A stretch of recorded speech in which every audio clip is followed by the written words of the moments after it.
Good evening, everyone. This is Allison. Very nice to meet you here. And today I want to discuss with you what can we do when we feel a lot of stress and depression when we're doing research and study for our degrees. Usually, when we're undergraduates, it's okay because we're with a lot of classmates, right? And they're just like a lot of work, homework to do, but things get changed when we are doing this kind of study and research for our master's degree, especially for PhD degree.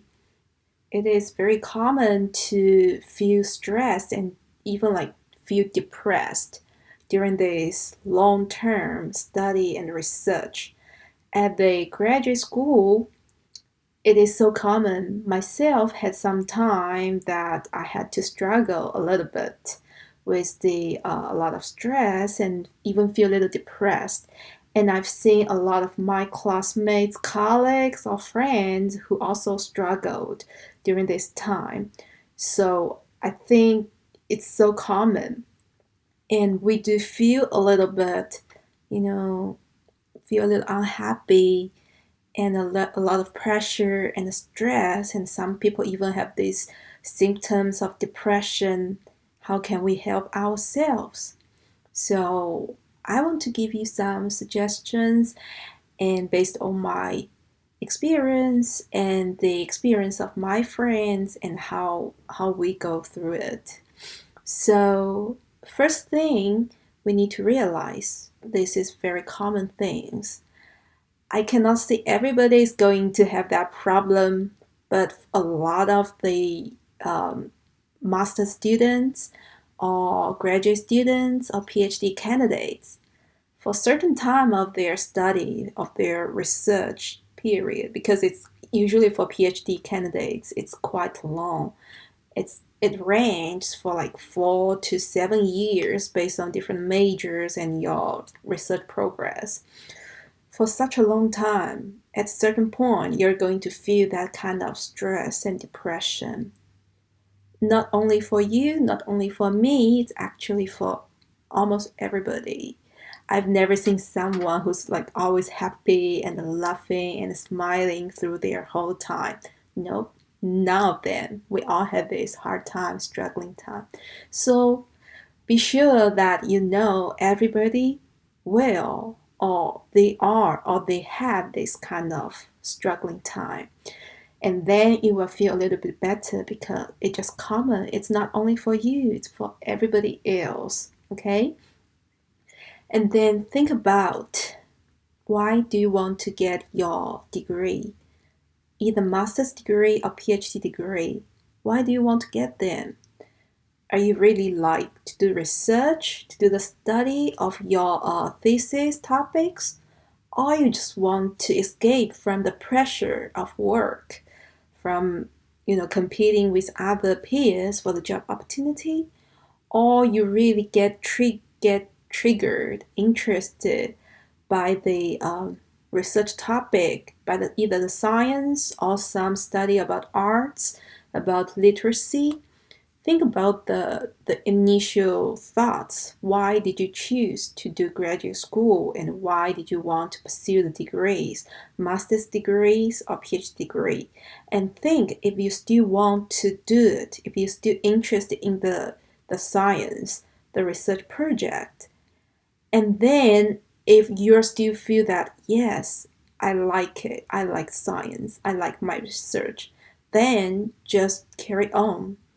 If you feel like, no, maybe my idea is changed a little bit, then think again. If you do this kind of thinking for like 3 times or more times, and every time or most of the time you just think like, I don't like this research anymore. I lost I've already lost my interest for this kind of study and my major. Then don't let the struggle, the depression damage you. Just, you need to make decision if you still want to struggle with this or you want to leave the place. Okay?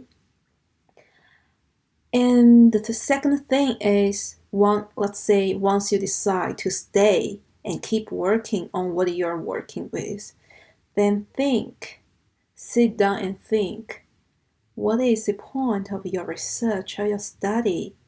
And what is the part that gives you the most of struggling and problems? If your struggle, your stress and depression is about the research, the study itself. Let's say if for certain kind of study, one point is really give you a lot of pressure and you just can't find a good solution for that, maybe it's a time to think about some change. If you cannot get rid of that part, maybe just put it aside and do something else.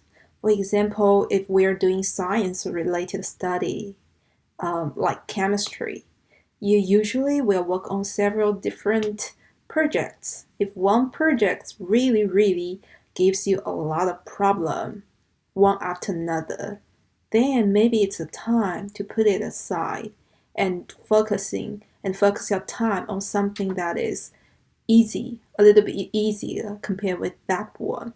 So you don't struggle too much. Instead, you're going to use your time more wisely and produce some experiments, some progress, and generate some data. So you just keep your study and research moving on, which will make you feel better. And when you feel a little bit more calmed down, go back and check the project which gave you a lot of problem and restart with that.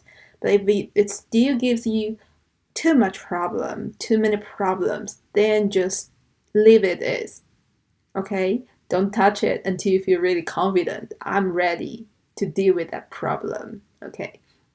And the third thing is it's really important to keep talking with your advisor and communicate with your colleagues, classmates, and friends, because a lot of times it's a huge problem for ourselves. But when we are talking with senior people like advisor, professor, or even like postdocs, lab technicians, or someone who's more established in the area, the research topics than us, they will give you some suggestions and comments, and they actually will feel you because they may go through the same steps and struggling. So they will help you and make you feel a little better, and their suggestions will be useful if you're willing to talk to them, right? And also just keep in touch with your friends, old friends, and families, because they're the most valuable resources we have to support us go through our life. Don't struggle alone, don't fight alone. Find your friends and support, and find some help from advisors, other teachers, other technicians, seniors in the office, okay? And we also need to know, while we need to devote our time and efforts and energy to our work, we still need to seek for some balance, because life is not only about work. Besides work, you also have to have like personal life. You will have your hobbies, right? If you have 100% of your time spent on work, even tiny little bit of the stress and the failure would be really big because you spend all your time on that. But if you divide your time wisely, you divide maybe, let's say, 20% of your time on exercise, hang out with friends, talk with families, while you spend another 10% of the time just do some meditations and reading, and then 60 or 70% focus on your work. I think that will give you much better feeling and generate the best result, because you have enough time to focus on your work, so you're going to have good progress. But at the same time, you will have enough time to take care of yourselves and communicate and keep in touch with your family and getting support of people. By talking to people, you will actually feel not lonely, and the kind of support and the relationship helps us to be confident and happy. The time we invested to ourselves will bring more success and fruit back to the research. So it's definitely worth the time and efforts to spend a little bit more time on our personal life and also eat well, sleep well, and exercise well because we cannot have a very happy life if we eat really terrible food and if we couldn't sleep and if we didn't exercise. Like the weakness of our body usually will affect our brain and give problems when we really need to focus and to have the strength to think and work. For the last but not the least thing is we need to realize, okay, doing a degree, doing master's or PhD's degree, doing the study, research, whatever that is really important for us. However, it is not everything of our life because besides those kind of study, degree, we still have life outside school, right? And life is long.